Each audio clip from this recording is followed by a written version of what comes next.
...1996. Você lembra? Ou talvez você nem era nascido. Pois é. Foi o ano do caso Varginha, que ficou conhecido internacionalmente como o Roswell brasileiro. Mas não foi só o caso Varginha que aconteceu nesse ano. Nós tivemos avistamentos de OVNIs em várias cidades de vários estados do país. Nós tivemos também avistamentos no espaço durante uma missão da NASA. Eu acho que poucas pessoas sabem a respeito disso. Pode ser tema para outro podcast. Enfim, 1996 foi o ano em que os alienígenas resolveram tirar férias e dar um rolê aqui no Brasil. Além dos avistamentos em várias partes do país e do caso Varginha, que ficou mundialmente conhecido, bom, só um pequeno resumo do caso Varginha para você que é jovem e não conhece a história. Em 1996, houveram vários avistamentos de OVNIs na cidade de Varginha, o pequeno município de Varginha, em Minas Gerais. E, além de avistamento de OVNIs, algumas pessoas relataram ter visto seres humanoides de cor de pele bem escura e viscosa, olhos vermelhos, grandes e vermelhos, e 3 protuberâncias na cabeça. As 3 testemunhas mais famosas foram três meninas, foram as testemunhas mais famosas. Elas viram esse ser em um lote de uma rua isolada, uma rua pouco frequentada. Elas afirmaram que viram esse ser quando estavam voltando de um trabalho. Além delas, uma senhora idosa num zoológico, uma senhora que trabalhava no zoológico, ela, além de ter visto o ser, ela afirmou que alguns animais foram mortos misteriosamente. E temos também o relato, bom, não temos o relato, temos relato de pessoas que afirmaram que um policial militar, teria capturado uma dessas criaturas. Ele entrou em luta corporal com essa criatura, ele encontrou uma dessas criaturas numa estrada, entrou em luta corporal com ela e acabou dominando e capturando esse ser humanoide. Ele teve uma ferida leve na altura da axila, mas esse cara morreu misteriosamente. Ele deu entrada no hospital e foi morto. E as pessoas, isso foi um grande mistério, porque era um policial jovem, extremamente saudável, e algumas pessoas especularam que a criatura era tóxica. Ela tinha uma composição química letal para os seres humanos. Bom, mas não é sobre o caso Varginha que nós vamos falar. A gente está aqui para falar de outro caso que aconteceu em 1996. Olha que incrível. Nós estamos aqui para falar da abdução do senhor Plínio Bragato, um matuto aqui do interior de Minas, que afirma ter sido abduzido em uma das estradas que dá acesso ao pico da Ibituruna, da reserva, ou seja, do complexo de fazendas e chácaras da Ibituruna. Cara, isso é fascinante, porque o senhor Plínio, é fascinante a forma que ele conta a história. De alguma forma, o relato do senhor Plínio ganhou o mainstream media. E a grande Rede Globo decidiu fazer uma matéria com esse cara, o que me deixa intrigado. Estamos num país que a cada 1 minuto acontece uma novidade, algo diferente, um tema relevante. Por que uma grande emissora de TV decidiu dar holofote a uma história maluca de um matuto do interior de Minas Gerais, que afirmava ter sido abduzido? Por que eles resolveram dar holofote a esse cara? Eu só consigo pensar em uma hipótese. Eu acho que eles devem ter achado a história engraçada e resolveram tirar um sarro de nós, matutos, aqui do interior de Minas Gerais, da fazenda. Bom, mas se for esse o caso, eles devem ter levado uma invertida, porque a forma que o senhor Plínio Bragato contou a história foi fascinante, foi hilária. Quando perguntado pelo repórter o que aconteceu, na matéria o Plínio disse que, bom, eu estava andando pela estrada daquela forma simples de se expressar, né? Ele é um homem simples, rural, matuto. Eu estava andando pela estrada, os alienígenas apareceram e eles falaram comigo, é isso, tá a fim de ir a Marte? Eu falei, é claro que eu quero. Quem não queria ir a Marte, né, cara? Se os alienígenas aparecessem no meu caminho e dizer, ei, tá a fim de dar um rolê em Marte? É claro, na hora. E eu ainda tirar uma com a cara do Elon Musk. Eu ia curtir com a cara do Elon Musk. Aí, chupa Elon Musk. Eu estive em Marte primeiro que você. Provavelmente. Você conhece o Elon Musk? Conhece o Elon Musk? Tá construindo Pois é. nada especial.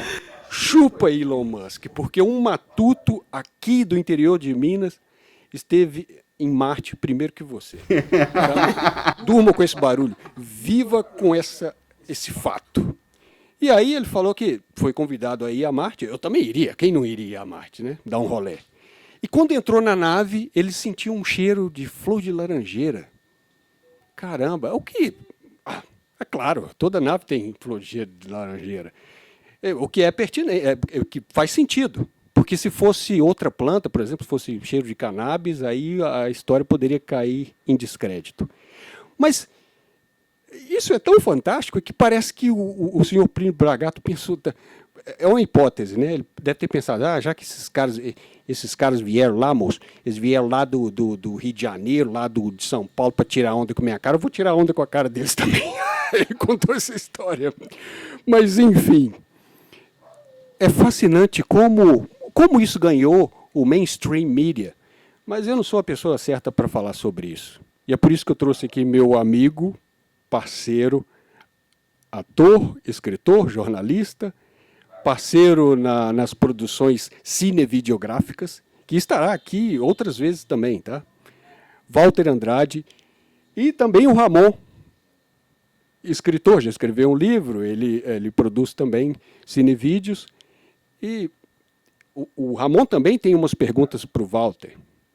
E ele vai falar um pouco também sobre um roteiro de ficção científica que ele escreveu envolvendo as estradas da Ibituruna e o pequeno município onde nós estamos, né?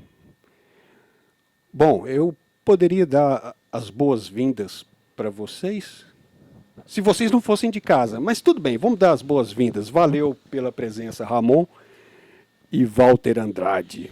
Sejam bem-vindos ao CricketCast. É isso aí. Saudações terráqueas e saudações alienígenas para você, Rob, BR, Ramon, o GB que está com a gente aqui, caracterizado, seu principal personagem, né, o Grilo Branco, para quem não conhece. É uma satisfação estar aqui contando essa história que, para mim, é muito fascinante. Eu tive o privilégio, né, de conviver com o seu Plínio Bragato lá em 1996, quando eu era repórter especial do jornal Bom Dia Leste, um jornal que não existe mais na cidade. E aí eu recebi uma informação, a gente tinha reunião de pauta à tarde, e aí de manhã eu recebi uma informação do meu editor, Diamantino Correia, falando que era para vir mais cedo, porque a gente ia participar de uma entrevista coletiva. Eu fui para a redação e lá a gente descobriu que o motivo da entrevista coletiva era para estar com o Plínio Bragato, que tinha retornado de uma abdução a Marte. E aí nós fomos lá para a sede do Sindicato dos Trabalhadores Rurais, ali na rua São João, onde aconteceu a entrevista coletiva. O Plínio contou aquela história mirabolante para a gente. Estávamos, a princípio, os veículos da cidade. Estávamos eu representando, né, o Bom Dia Leste, estava o Diário do Rio Doce, a TV Rio Doce, as rádios também. a princípio estávamos lá apenas os veículos locais. E aí ele contou a história por mais de 1 hora, repetidas vezes, atendeu com muito carinho também as perguntas dos jornalistas, gravou separadamente as entrevistas e reafirmou aquela história. Quem atua no jornalismo, ele costuma trabalhar com o processo de repetição. Você me responde, eu te pergunto a mesma coisa, e se você responder diferente, nos gera questionamento sobre a procedência do que você está falando. Agora, quando você pergunta repetidas vezes, né, de forma repetida, insistentemente, e você repete igual, você responde igual, inspira confiança no que você está falando. E ele fez isso não só naquela manhã de 1996, mas ele fez isso até 2015, quando ele morreu. Então, todas as vezes que eu estive com o Plínio, e eu estive com ele outras vezes, muitas outras vezes, todas as vezes que a gente questionava a história, ele repetia a mesma história com todas as circunstâncias que ele já tinha contado anteriormente. O que me despertou? Tem talvez 3 grandes fatos curiosos que me despertou muita curiosidade sobre esse caso. Primeiro, ele trouxe um pedaço, uma espécie de, não vou falar que é pedra, porque a gente não tem, mas semelhante a um minério que ele trouxe, ele ostentava isso durante a entrevista. Só um minuto. Então, assim, 3 coisas que despertou muita curiosidade na gente. A primeira delas foi o minério que ele trouxe. E ele apresentou para todos que estavam presentes lá. E naquele dia, no Sindicato dos Trabalhadores dos Produtores Rurais, tinha aproximadamente umas 20 pessoas lá, entre jornalistas, entre funcionários do sindicato. Então, a primeira coisa foi o minério. A segunda coisa, que também é um atenuante, é que ele desapareceu do Pico da Ibituruna, aqui em Governador Valadares, e pouco mais de 4 horas depois ele reapareceu, ele deu entrada na Delegacia de Polícia Civil de Montes Claros. Montes Claros é que bem fica longe. a mais de 500 quilômetros de Governador Valadares. Fica no norte de Minas. Uhum. Então, se você imaginar que alguém tivesse de carro, demoraria 9 horas para chegar lá de carro. Se você imaginar que a pessoa tivesse, talvez, um helicóptero, demoraria, talvez, 4, 3 horas e meia, alguma coisa assim, para chegar lá. E ele não tinha nada disso, nem carro, nem helicóptero, e nem era de posses, nem era de sair e tal. E aí, assim, o delegado titular de Vigilância Geral lá, o doutor Castelar Leite, que eu conheci depois, que eu conversei com ele, que eu entrevistei e tal, tem todos os registros da passagem dele por Montes Claros. Então, é o segundo fato que deixou a gente assim, muito curioso. O terceiro fato é o fato dele ser como você disse, não um senhor aposentado, um cara comum, um cara sem cultura, e ele ter riqueza de detalhes sobre coisas que só se conhecia por conta da tecnologia, entendeu? Então ele tinha limites, como né, intelectualmente falando, ele tinha limites, e mesmo assim ele apresentou, sabe, informações que extrapolavam os limites dele. E aí esse caso foi tão assim que não despertou curiosidade só na gente, só em mim, para escrever o livro. Também despertou curiosidade de um departamento que tinha sido recém-criado na Universidade Federal de Brasília, UNB. E aí os estudiosos da UNB vieram para Valadares. Aí também tem uma revista chamada UFO, que é uma revista científica especializada em ufologia, e que a equipe dela também veio para Valadares. Então, assim, alguns pesquisadores vieram para Valadares para estudar o caso, para refazer o percurso, para encontrar provas, para entrevistar as pessoas envolvidas e tal. Então, foi um processo assim, curioso, enigmático, né, e com riqueza de detalhes. O Walter, ele fala exatamente como aconteceu, por exemplo, ele estava na estrada, veio a nave apareceu, pousou, os alienígenas saíram. Como é que foi que eles abduziram ele? O processo foi exatamente assim. Ele foi de ônibus do centro de Governador Valadares, para quem, não sei se todos conhecem o centro aí, mas o ponto final do ônibus ali, onde a universidade, faculdade de Direito. Então, ele pegou o ônibus ali, no ponto da Faculdade de Direito, e foi em direção ao Vila Isa. O ônibus não subia o Pico do Ibituruna, ele só ia até a última rua, nos pés, realmente, do pico da pedra. E aí ele desceu ali, tem um barzinho, está lá até hoje o bar, que ele desceu naquele ponto, entrou no bar, comprou 3 latinhas de cerveja e foi andando devagarinho, tomando a latinha, esperando que passasse uma carona. Na medida em que não passava a carona, ele foi subindo, de leve, devagar e tal. Quando chegou numa determinada altura, ele avistou um clarão, uma luz azul e tal, e aí ele percebeu que poderia ser, né, um OVNI, um objeto não identificado. E aí aquele objeto, a princípio, ele ficou pairando assim na altura da copa das árvores, sabe? Pairando e tal.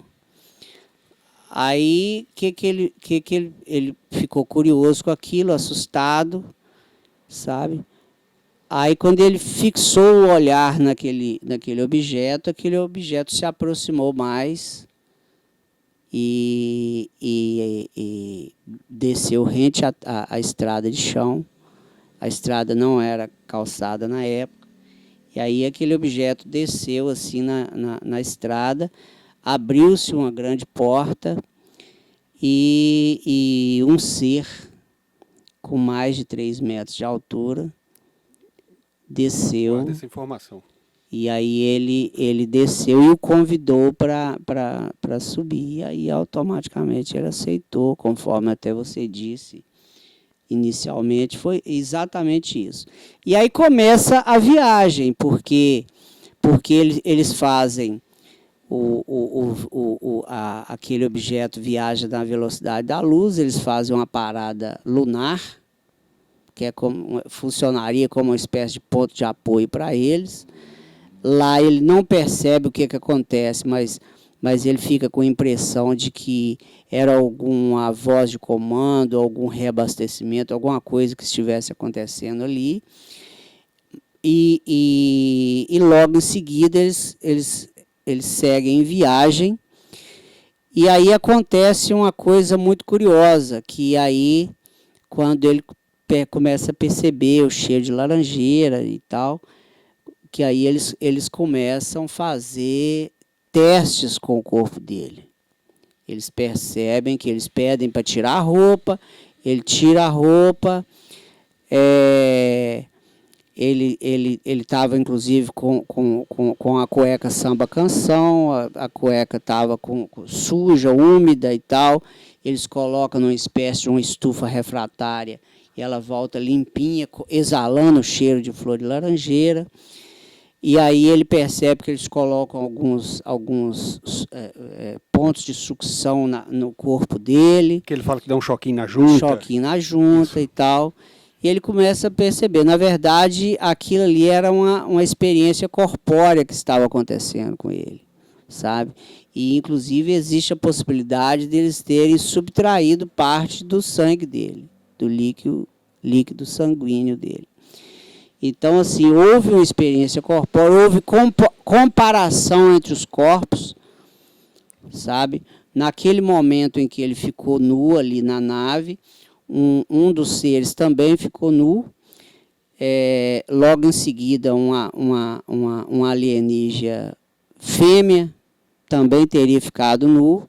E aí ele percebeu, por conta dos seios e tal, da estrutura óssea do corpo, ele percebeu que seria fêmea. Então, todos esses relatos estão no livro, a história contada por ele, estão dos registros também, dos depoimentos que ele prestou para a Polícia Civil de Montes Claros. Então, acontece isso. Depois dessa experiência corpórea, ele tem aquele processo de conhecer a cidade. E aí a ausência, por exemplo, de estrutura rígida, né? As pontes eram de nylon, com borracha, eram com material sintético, sabe? Não, a ausência de estrutura rígida lá no planeta, que ele denominou, ele foi informado que a cidade onde ele teria pousado chamava Martiolo. Em Marte? Em Marte. Chamava Martiolo. E aí lá ele percebe a diferença entre as nossas estruturas sólidas, concreto, ferro, sabe, vidro. Lá era tudo substituído. Lá não tinha esses artefatos rígidos. Lá era o nylon, era a borracha, era o sintético, era o acrílico, sabe? Informações que naquela época, inclusive, alguns objetos, a fibra ótica, por exemplo, ela foi desenvolvida depois, não foi, né, entendeu? Então, alguns objetos que nós conhecemos hoje, lá em 96, um cidadão, um marceneiro aposentado, já estava falando para a gente que existia, entendeu? A informação que eu estou dizendo aqui, coisas que só o mundo só foi conhecer depois. Aquele marceneiro aposentado, lá em 96, já estava falando que existia. Então, segundo ele, existe uma cidade em Marte, que esses alienígenas se estabeleceram lá, em algum lugar. Exatamente. Eles podem estar escondidos em algum lugar em Marte, e é por isso que essas sondas que foram para lá... Porque Marte parece pequeno, mas é um planeta, ele tem o quê? Um terço do tamanho da Terra, assim. Ele é um pouquinho menor que a Terra, mas não é tão pequeno. É muita terra para explorar, né? Aquelas sondas que foram para lá, eles exploraram um pouquinho da região. E eu também, além dessa questão da dimensão, né, daquele território, ainda tem coisas que não estão bem explicadas, por exemplo, que são as frequências, as alternâncias de frequências, a vibração hoje se discute muito essa questão de dimensões alternativas, de primeira dimensão, segunda dimensão, de terra vibrando em dimensão diferente da nossa. Entendi. É tipo aquelas divisões que eles falam que a Terra é plana, né? Aí tem as divisões dos anéis, como se fosse aquela, como que chama? Eu esqueci, cara. Mas pode continuar. Nesse caso da vibração aí, é como se fosse uma Marte do universo paralelo, de uma parecido, algo semelhante a isso. Poderia ser que a viagem dele foi intradimensional, transdimensional, não planetária. Poderia ter essa hipótese também? Se você considerar que a nave tem um potencial de viajar acima da velocidade da luz... Só um parêntese aqui. Sim. Para padrões cósmicos, a velocidade da luz não é nada. Não é nada. Para nós parece muita coisa, mas para o espaço isso aí é uma tartaruga. Entendeu? O planeta mais próximo aqui está 4.000 anos-luz. Então, se um alienígena de outra galáxia, ou do extremo da nossa galáxia, Via Láctea, for usar a velocidade da luz para viajar, ele não vai sair do lugar. A teoria que se tem mais plausível é que a nave ela sai dessa dimensão e aparece em outro ponto, como se ela entrasse num buraco de minhoca ou num buraco de... Exato, é o que eu quis dizer. Você imagina que uma espaçonave ela tem a capacidade de vibrar a ponto de inclusive alterar o tempo, por exemplo. Uhum. E aí, uma das justificativas que a gente pode encontrar, por exemplo, pelo fato dele ter sido abduzido aqui em Valadares e devolvido lá em Montes Claros. Provavelmente houve um erro de cálculo. Entendeu? Isso. Então, vibrou, sabe, de uma forma excessiva, ou houve um erro de cálculo em quem estava responsável para fazer a rota, para traçar a rota.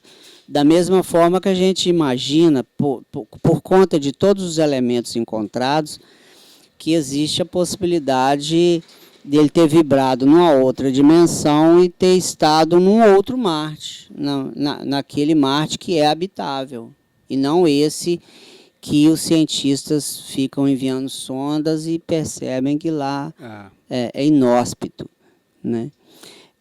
Uma outra coisa que me chamou a atenção, inclusive é um dos motivos que mais me despertou para escrever esse livro. É claro que eu não sou especialista no assunto, eu sou jornalista, né? E trabalho com hipóteses e com fatos. Mas quando você tem nuances, você tem fatos que estão subtendidos, o jornalista trabalha com a possibilidade de checar essas informações e tal. O Brasil vivenciou nos anos 40 um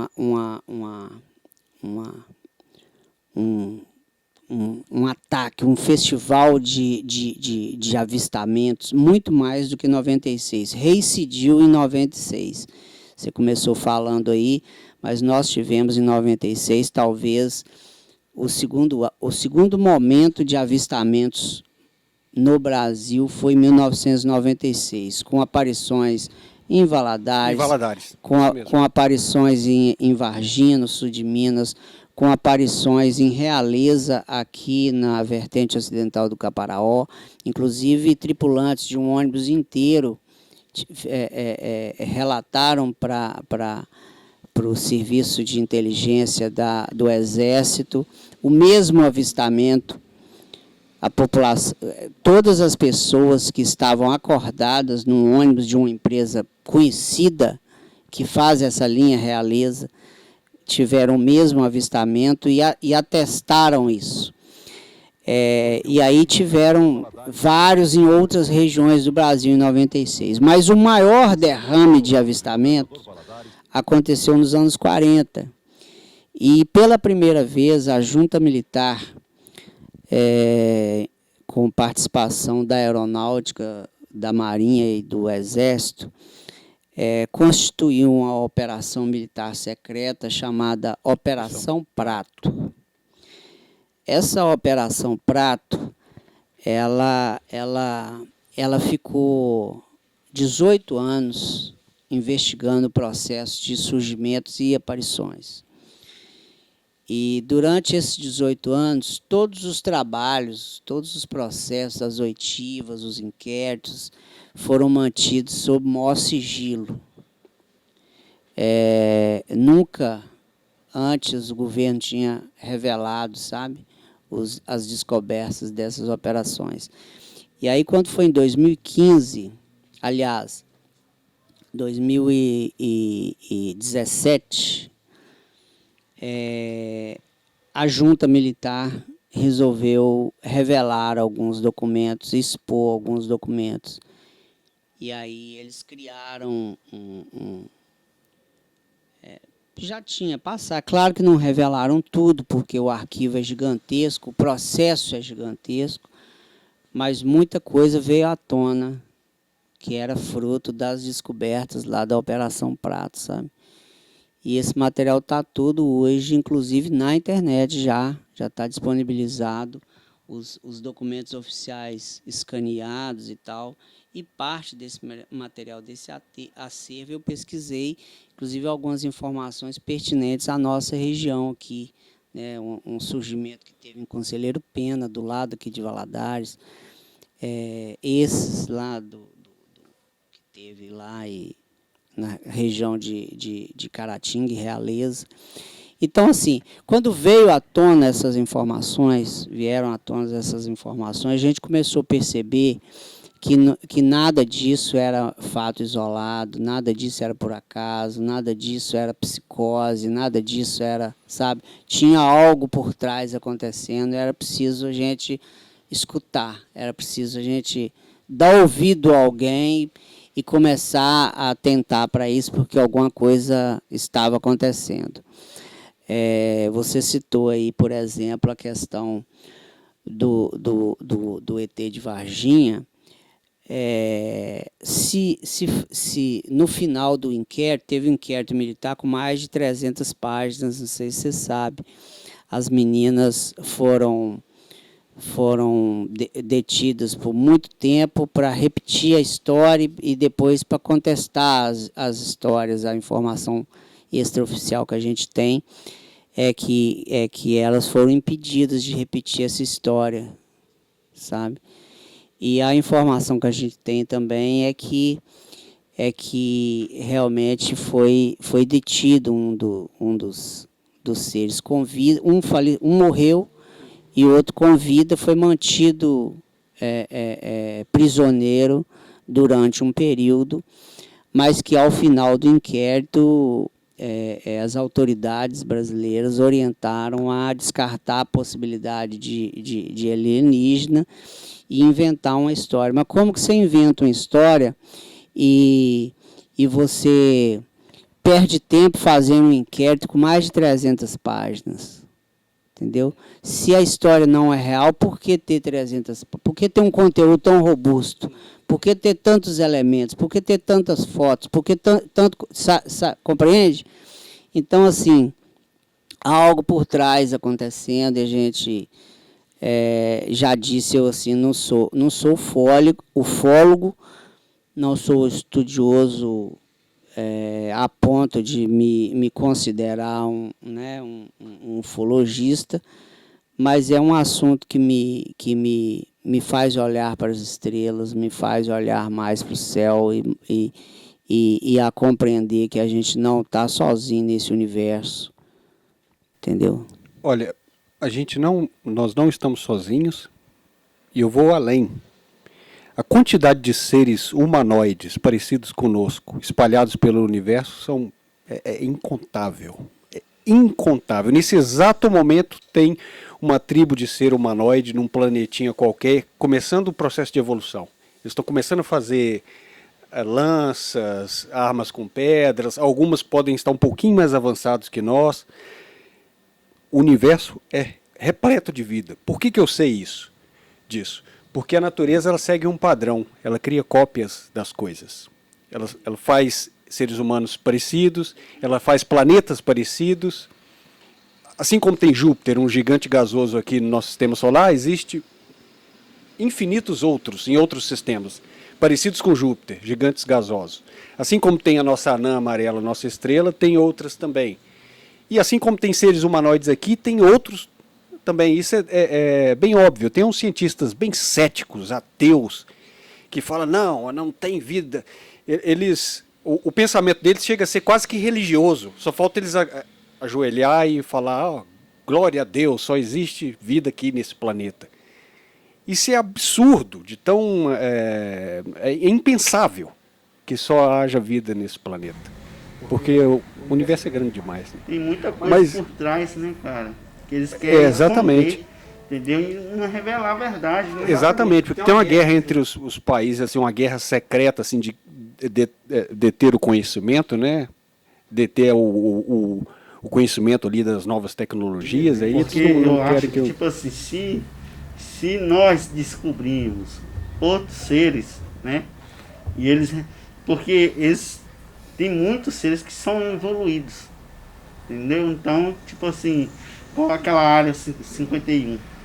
Ali tem muita tecnologia. Então, tipo assim, tem muita coisa que às vezes os alienígenas até querem passar para a gente, só que igual, né, o GO é o governo, fica escondendo. Pois igual é. o Vaticano fez e faz até hoje. Esconde a verdade de nós. Bom, você disse que ele trouxe alguma coisa da viagem. O minério.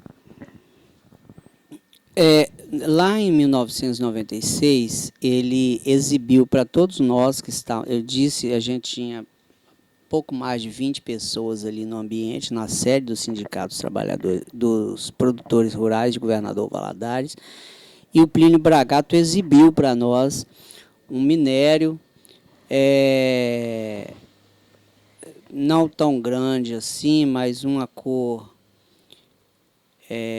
meio azulada, acinzentada, e tinha características de uma rocha, mas a gente não é especialista em dizer.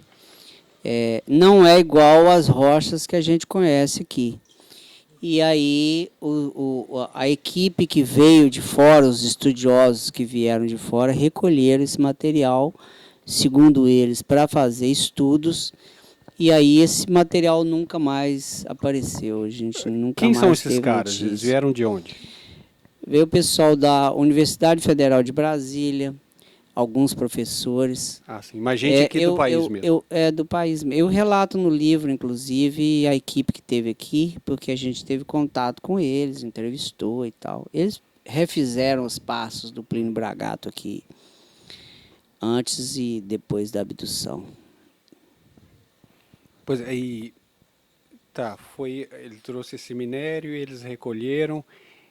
Eu acho que quando eu vi a matéria da Globo, eu vi que tinha algo muito sério por trás disso. Porque eles não vão vir de lá fazer uma reportagem só para zoar um matuto lá do interior de Minas. Tinha algo muito misterioso nisso aí. Agora, é impressionante quando você narra, assim, a gente tentar imaginar como foi o processo. Eu fico fascinado com esses relatos, tentando imaginar como é o processo. O cara está lá na estrada e de repente surge aquela luz e vem, né, aparece aquela nave e o ser que saiu de lá, será que ele saiu flutuando, a nave pousou? Eles abduziram, a forma da abdução, como poderia ter sido, né? Ou eles tinham alguma tecnologia que fez com que o Bragato levitasse, algo do tipo? Esses detalhes realmente a gente não pormenorizou. Mas eu acredito que foi assim, como da forma que ele narrou, de uma forma tão singela e tal, eu imagino que ele subiu aquela rampa caminhando mesmo, sabe? Eu acho que ele tinha ousadia suficiente para isso, de chegar e... Ah, você está me chamando? Então peraí que eu estou indo. E saiu caminhando e subiu. Ele falou em momento algum que ficou com medo. Em nenhum momento. Nenhum momento. Assim, os seres passaram tranquilidade, confiança para ele. E se ele tivesse entrado de uma forma mais elaborada, eu acredito que ele teria narrado, né? Por exemplo, nos filmes, o descavador para e o cara sobe flutuando. Então, se fosse isso, ele teria narrado. Outra coisa. Mas isso é o de menos, né? Eu acho que o mais importante é o que ele vivenciou ali durante aquelas horas que ele passou ali. Ele sabe? descreveu exatamente como os alienígenas as cores, as formas, os cheiros que ele sentiu, onde ele sentiu frio, onde ele sentiu calor. Então, todas essas sensações ele conseguiu transmitir isso para a gente. E ele descreveu, sabe? como eram os alienígenas fisicamente. Tipo os Greys, sim, Predianos. Ele citou, né, as espécies, né? Eles não eram todos iguais, mas os mais, uma espécie de líderes, né? Eles tinham cabelo da cabeça para trás, sabe? Eram altos, a forma do rosto. Inclusive, a Polícia Civil de Montes Claros chegou a fazer um retrato falado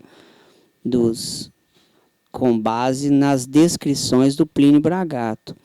E hoje, aqui no alto do Pico da Ibituruna, tem 2 réplicas que são baseadas nas informações do próprio Plínio Bragato. A réplica da espaçonave e a réplica dos 2 alienígenas que ele mais teve contato.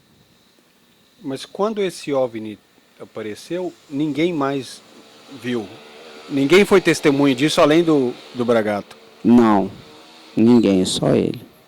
É o que é o que é uma teoria aí que eu tenho, que às vezes a nave ela não vem do espaço. Igual os filmes mostram a nave vindo do espaço, chegando. Às vezes ela simplesmente aparece no local. Exatamente, é o que a gente estava falando antes sobre a questão das dimensões, né?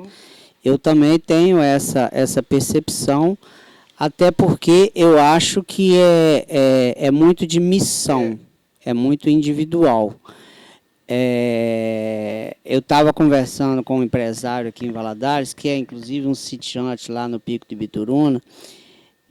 Inclusive ele foi entrevistado e tal, na época que eu estava fazendo o livro. Ele estava me falando o seguinte, que ele percebeu, com base na vivência dele e tal, ele percebeu que essas aparições, elas acontecem, e isso inclusive é objeto de um estudo pela Universidade de Londres, que as aparições elas acontecem, na sua grande maioria, para crianças, sabe? Para idosos e para pessoas com baixa reputação, sabe? Por quê? Porque existe já, a sociedade já impõe um descrédito para esse perfil de pessoas, entendeu? Então, como eles pretendem executar suas missões quase que em segredo, né? Eles não, se eles quisessem aparecer, eles surgiam aqui às 4 horas da tarde, né, em plena terça-feira, no centro de Valadares. Então, como eles não querem aparecer, eles querem executar suas tarefas, suas missões em sigilo, então eles aparecem para pessoas que têm reputações duvidosas. Se uma criança chegar falando que viu um disco voador, você vai duvidar da criança.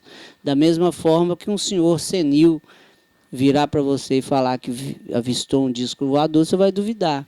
Da mesma forma que, né, uma pessoa de caráter duvidoso chegou e falou isso. Então a incidência de aparições, de avistamento, normalmente são para esse grupo, né, crianças, idosos e pessoas de caráter duvidoso.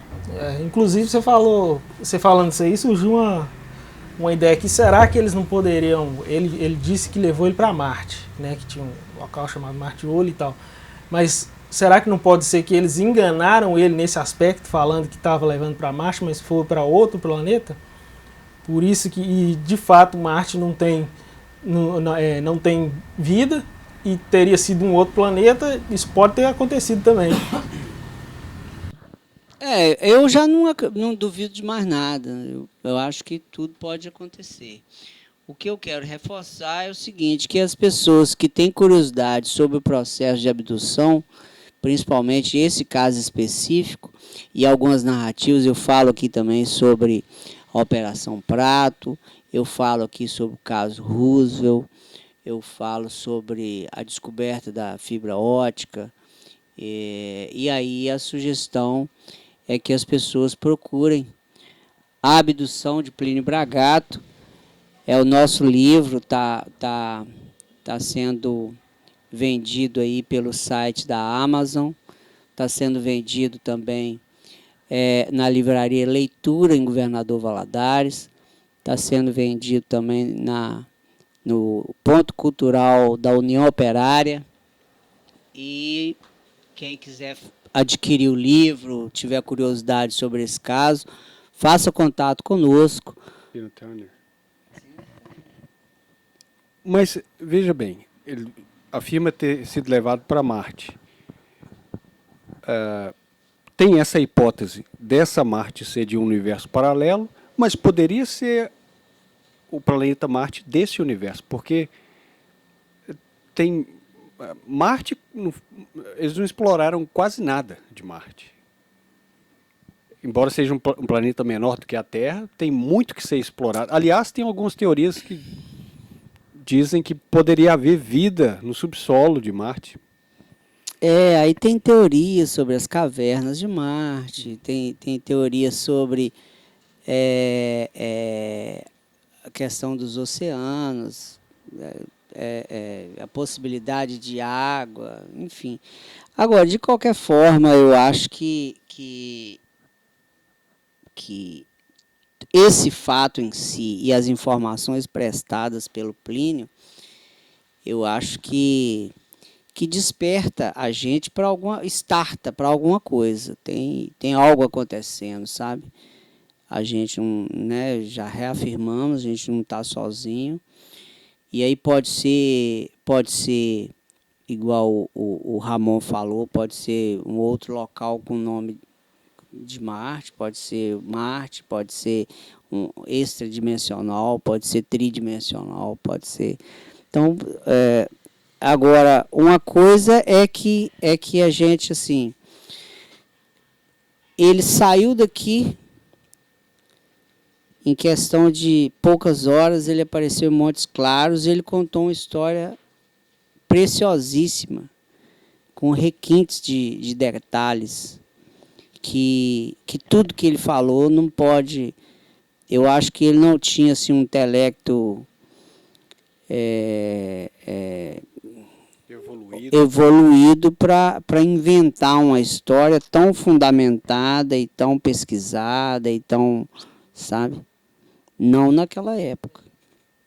Porque assim, esse tipo de assunto estava caminhando ainda naquela época, era bem para recente. você ter uma ideia, ele fala sobre experiência de projeção holográfica.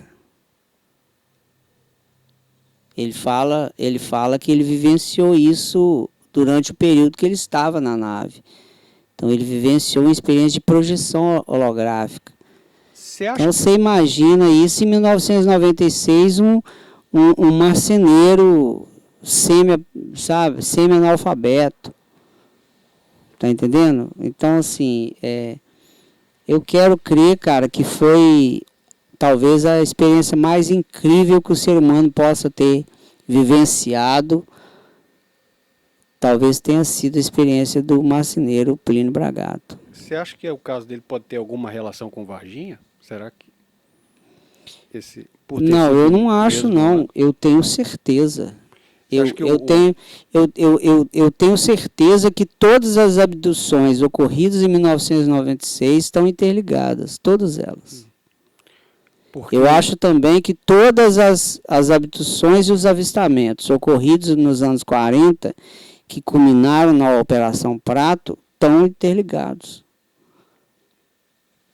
Não tenho dúvida nenhuma disso. Os OVNIs que foram vistos pelo Brasil afora, inclusive aqui também no município, eram muito parecidos com os que eles gravaram no espaço, numa missão da NASA durante 1996. Teve uma missão da NASA nesse ano. Sim. E eles filmaram OVNIs no espaço. Depois deram uma explicação de que era poeira. Com áudio e vídeo.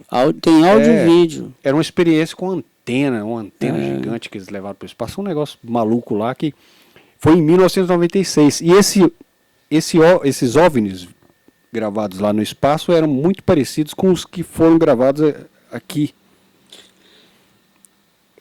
O formato deles, o tipo de luz. E parecia que tinha uma correlação.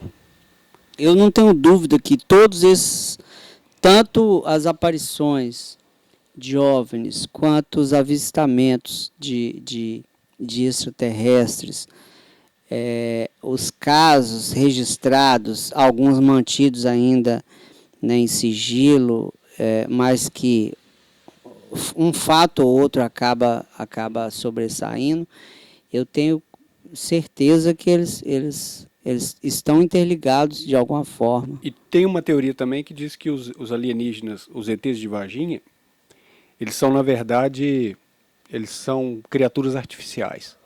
Que eles mandaram androides. Eu acho que ele é tipo assim... Bio-androides. Um robozinho. É, um robozinho. Entendeu? Que eles mandaram para explorar. Isso. Lá. Por isso que eles se perderam, alguma coisa deu errado, eles se perderam e foram capturados lá. Mas não eram os alienígenas mesmo. Mas eles falam que são o tal dos Anunnaki. Já ouviu falar? Dos Anunnaki? Eles falam que é eles que fazem esses robozinhos aí, que também tá ligado com a área 51. Eles são altos também, né? O Bragato disse que eles teriam uns 3 metros 3 de altura, metros né? de altura. Pois é, tá me parecendo muito com eles, a descrição, né? E aí tem os Greys também, né? Enfim, eu acho que é algo que a gente precisa olhar mais para o céu. Porque e recentemente tiveram várias aparições aí, tem várias imagens de OVNIs que apareceram pelo mundo afora, inclusive até na Ucrânia, né? Eles gravaram alguns avistamentos lá também. Mas enfim, essa história do Bragato é incrível, cara. É incrível, é uma pena que não foi feito documentários sobre ele na época, né, cara? Tem pouco material de vídeo sobre ele. Infelizmente tem pouco material de vídeo. Se não me falha a memória, tem uma jornalista aqui de Valadares, a Valéria Alves, que ela teria feito uma entrevista com ele e teria esse material arquivado lá na TV Rio Doce. Eu não tive acesso a esse material. Eu sei que o jornalista que era repórter rede da TV Globo na época, o Luiz Gustavo, ele esteve aqui, fez um material muito bacana com o Bragato, e esse material hoje faz parte do CEDOC, né? Tá lá no Centro de Documentação e Memória da TV Globo. Mas infelizmente Bragato faleceu inclusive de causas naturais aos 93 anos. 93 anos? Aos 93 Caramba. Anos. E aí ele levou com ele a história, né? Parte da história foi com ele. Eu ainda acho que eu não sei se vocês ficaram sabendo, mas baseado nesse livro, o meu filho, Walter Júnior, ele fez um roteiro de um curta-metragem muito interessante. É claro que não é a história ipsis literis, mas ele fez um roteiro com uma dose de aventura espacial muito bacana, chama Plínio, o Vigilante Espacial. E aí ele conta uma história divertidíssima, um curta-metragem muito bacana, que conta uma história divertida com base nesses fatos que a gente narra no livro. É um material que vale a pena ver, tá bem interessante. Foi aquele curta-metragem que nós assistimos no lançamento do livro. Exatamente, no lançamento do livro. Pois é, cara. O Ramon também tem um roteiro sobre... Tem um roteiro, na verdade, ele não é sobre o Plínio Bragato, né? É uma ficção, só que menciona o Plínio Bragato, porque tem extraterrestre, aí falam de várias coisas, né? O roteiro fala, por exemplo, de algumas histórias da cidade, que tinha eles acharam um artefato na época que Valadares era habitado pelos índios botocudos, e aí aqui tinham quartéis para combater os índios botocudos e tudo, então menciona um pouquinho dessa história e aí fala que tinha um artefato, depois ele já pula para o futuro, e aí existe na história uma perseguição nesse artefato, e nessa pesquisa, e tem os dois personagens, numa pesquisa eles leem sobre o Plínio Bragato e aí contam um pouquinho da história do Plínio Bragato também. Mas não é o ponto central da história, né? Mas aí a gente não conseguiu produzir esse roteiro ainda, nós estamos pensando aí.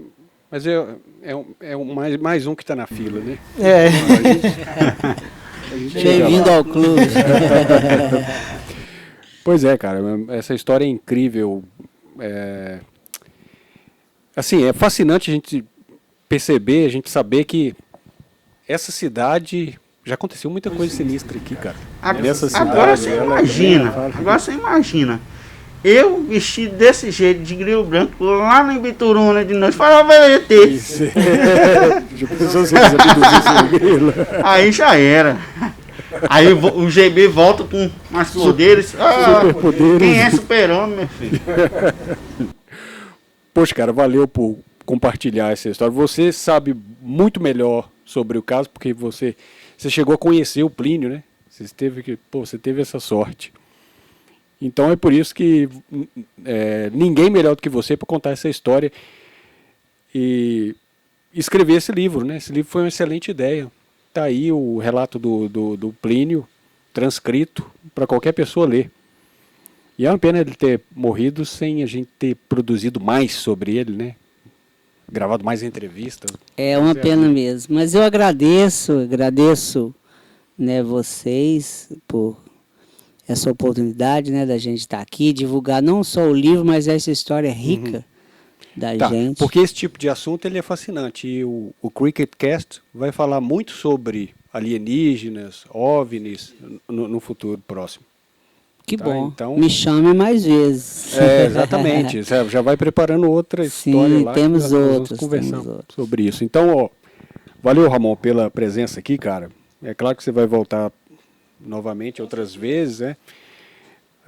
Valeu, GB. Valeu, Walter. Valeu, cara, por nos presentear com essa visita aí, com a sua presença. E, pessoal, não se esqueçam, hein? Tá aqui o livro, ó, no Amazon. Tá? Eu vou fazer uma arte para deixar na tela para o pessoal ver melhor. GB, considerações finais. Cara, que conversa louca, cara. Gostei demais. E queria agradecer a vocês também, convidados, né? Que venham mais vezes. E ó, quero que vocês aperte o sininho, se inscrevam, aperte o sininho. E se quiser comentar qualquer coisa, também pode comentar, né? Pode perguntar sobre a história que a gente Tudo. responde lá. Beleza, galera? Valeu, pessoal. Até o próximo episódio. Valeu, Walter, Ramon, GB. Até mais.